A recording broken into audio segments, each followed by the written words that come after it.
What I experienced on Election Day of 2004 made me think twice about our entire electoral system and what we're doing in this country. When I stepped into the voting booth, I was confronted with an electronic voting machine. I had never used an electronic voting machine before.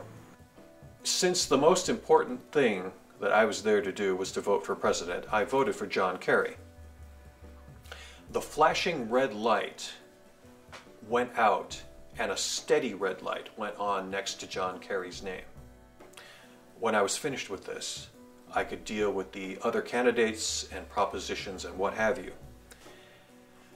In the lower right-hand corner, after 3 or 4 minutes of dealing with all of these issues, there is a green vote button which finalizes your vote and makes it count, supposedly.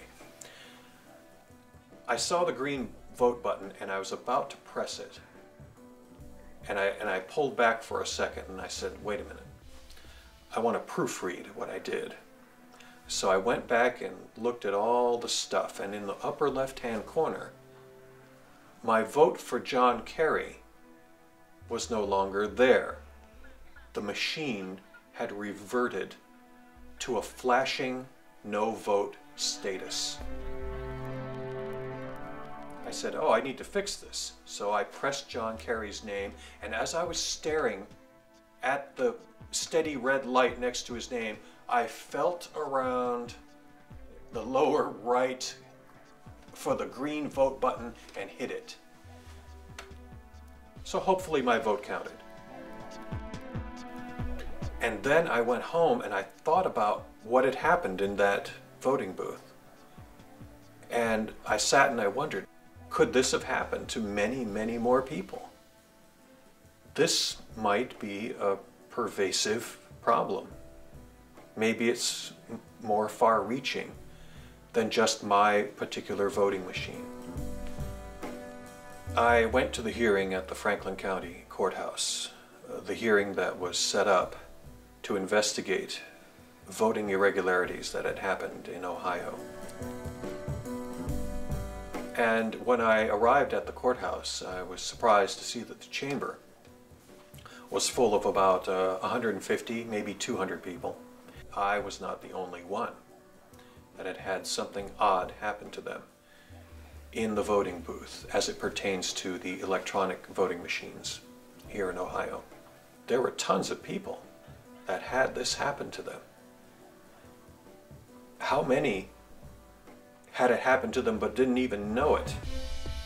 I went ahead and testified, and I told the story of what had happened to me in the voting booth. One of the women on the panel, who I believe was from Common Cause, asked me a question, which I thought was a very good question.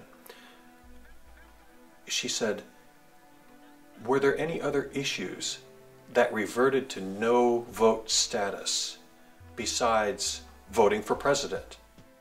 Up to that time, the only issue that I saw that had changed was my vote from John Kerry to a flashing no vote status. And I thought about it for a second, and amazingly it came back to me, no, none of the other issues changed back. It was only that issue. What I want is very, very simple. It's not asking for much. I just want our votes to count. I want a level playing field.